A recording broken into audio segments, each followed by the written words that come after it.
Hey guys, welcome to today's episode. Today we are talking about how to survive quarantine with your partner when you don't share a whole lot of hobbies or you don't have a ton of like that day-to-day stuff Mhm. in common. Yeah, this is coming up a lot for me. A lot of people, a lot of couples have different interests, right? Different friends, right? They'll go during the week, they'll be out of the house, you'll grab lunch with this one or drinks with that one or go to yoga Hmm. or go to the gym or like people have their routines and their hobbies and now all of a sudden, well at this point it's not all of a sudden, it's been for a couple of months now, but Hmm. we had this abrupt, ending of a lot of hobbies outside of the house. And while they may be starting to become more available, soon, it's been really hard for couples who have those differing interests to suddenly try to navigate this abundance of time together and, Hmm. limited access to activities. And, we thought this could be helpful. Yeah. I mean, I think it's really hard because I think for a lot of couples like that, it's actually really enriching to, Mm-hmm. like have things they do individually outside the house and then come together and like share around that. Mm-hmm. And that's like a really nice dynamic for them that's really enriching and brings a lot to their relationship to be able to learn about each other and what they do kind of in their time apart. And when you don't have that, Yeah. it's almost like it reaches a little saturation effect of like I'm not used to seeing you this much and I'm also not used to not seeing my other people or my other hobbies like this much. Yeah. It's hard. It's tricky, and I think what can work its way into here, how am I trying to say this? So sometimes it doesn't feel good when you're faced with this experience that you don't have a lot of hobbies in common, right? Mhm. Where normally it wouldn't matter because you're both finding your fulfillment in activities, in your week, in your month, whatever. And now it sort of feels, it could feel like a problem, right? Oh, we have this problem. Yeah. Yeah. And you start trying to persuade one another to do things that you want to do because then Yeah. it'll feel good, you Yeah. know? Well, I have a whole lot of issues with that, right? Like a whole lot of issues with a whole lot of aspects of that. First of all, like why are you holding on to this narrative that only couples who have a ton of hobbies in common are Mm-hmm. happy? Yeah.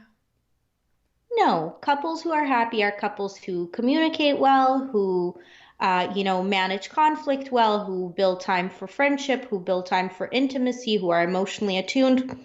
Not hearing any hobbies in there. Mm-hmm. Right? So, first of all, like, are you sabotaging your happiness and optimizing your situation in quarantine just by holding on to that belief? Mm. Yeah. Yeah. I think that makes a lot of sense. And two, like, you like your hobbies Mm-hmm. for your own reason. Mm-hmm. Your partner likes their hobbies for their own reason. Your partner is not you, and you are not your partner.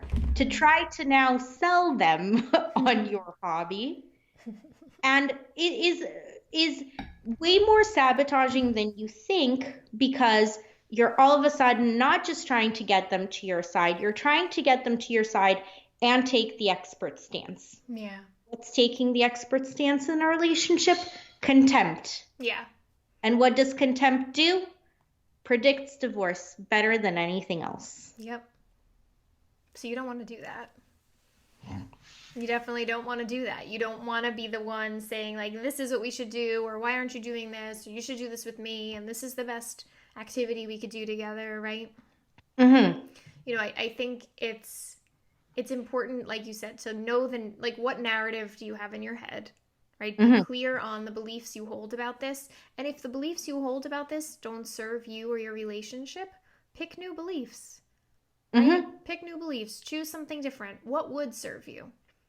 Would it Mm-hmm. serve you to believe that my partner and I have different hobbies and interests and that works really well for us, and we love that, and we share our experiences with each other when we check in at the end of the day, and that's a way that we connect.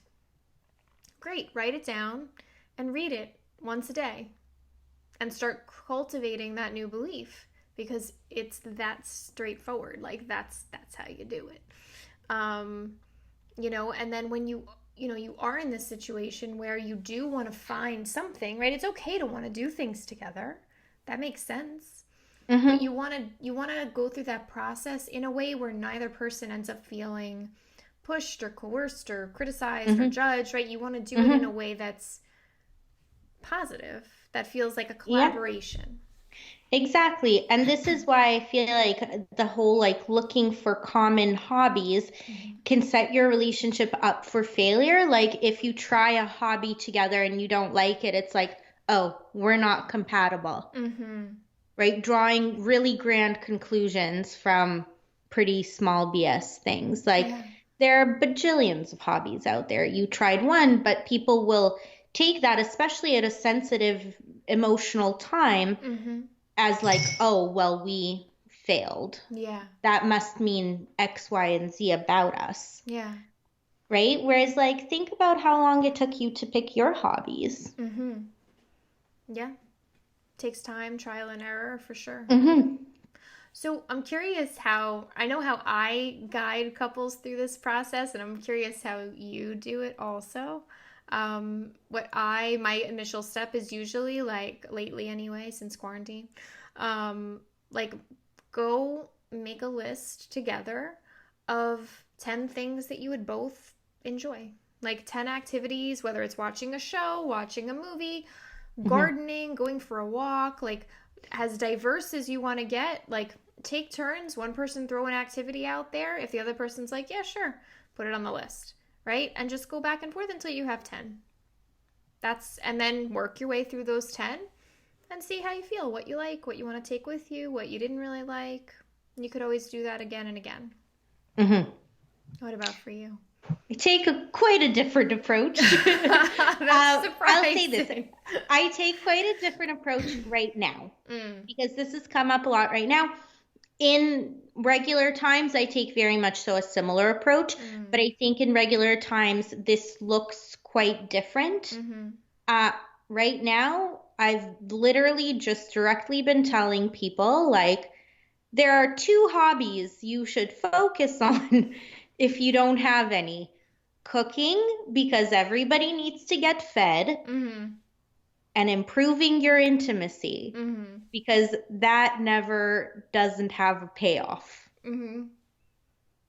And there's a million ways to do both, Yeah. right? So there's like a million sub hobbies that you can, have under each one. You want to jump on the sourdough trend? Start baking sourdough. If sourdough's not your thing, start making ice cream, start Mm-hmm. making whipped coffee, whatever it is, right? Like there are a million things to explore within cooking, and you know where my mind's I at. know, I'm like, oh man. Uh, and you have to eat anyways. So Mm-hmm. it's coupling a hobby with something practical that you need to do anyways. Mm-hmm. And like that, you're sharing that responsibility and you're creating a sense of collaboration around something you're doing anyways. Mm. Easy, Mm-hmm. right? The other thing is intimacy. We talked about intimacy a couple weeks ago, but intimacy is a big thing right now. Intimacy serves us in a lot of ways. And right now, connection and attunement are key. Intimacy is a really good way to do that. Mm-hmm.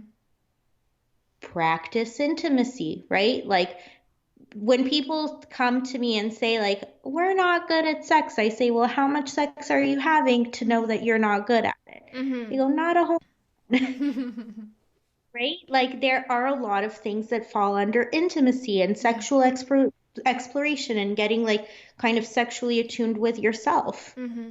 Make that a hobby. Mm-hmm. Become a more sexually aware person. Mm-hmm. Become a more sexually aware partner. Yeah. These are two really good hobbies to focus on right now that are really easy to do from the comfort of your own home that don't require you to invest a whole lot in things Yeah. that are required for hobbies. That So is a add very those to different your list. approach.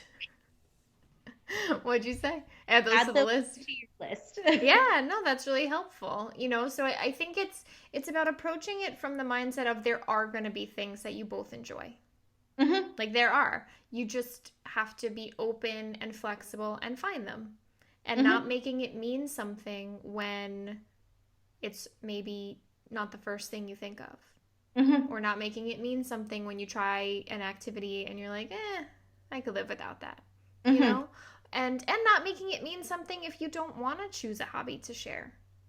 Exactly. Like, and think about it like this. Rituals of connection are hobbies. Mm-hmm. Like all kinds of things you're already doing. If you wanted to categorize them as hobbies, you would. Yeah. If both of you really love having a cup of coffee in the morning Mm-hmm. and you love like selecting that special coffee and you love, like looking at little coffee tchotchkes, like Mm-hmm. coffee is your hobby. Yeah. And maybe you're not calling it that because coffee doesn't come from Michael's,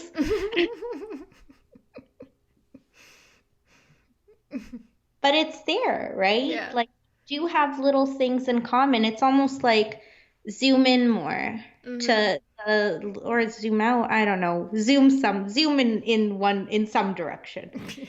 to look at the stuff you're already doing Mm-hmm. that feels good together. Like a hobby, you don't have to narrowly define a hobby. Yeah.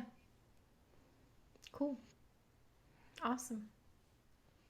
So hopefully this is helpful in navigating getting through this time when you don't have a ton of shared hobbies from the get-go, and either accept that and be okay with it and not see it as a negative, or do some exploration together, separately to grow a list, right? Grow some hobbies that you can do jointly while we're home together, and you know take it from there.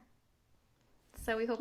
Yep. Mm-hmm. I just said, yep. Oh, I'm sorry. I thought you said something more than yep. So, all right, guys, have a good week, and we'll catch up with you next time. Bye. Bye.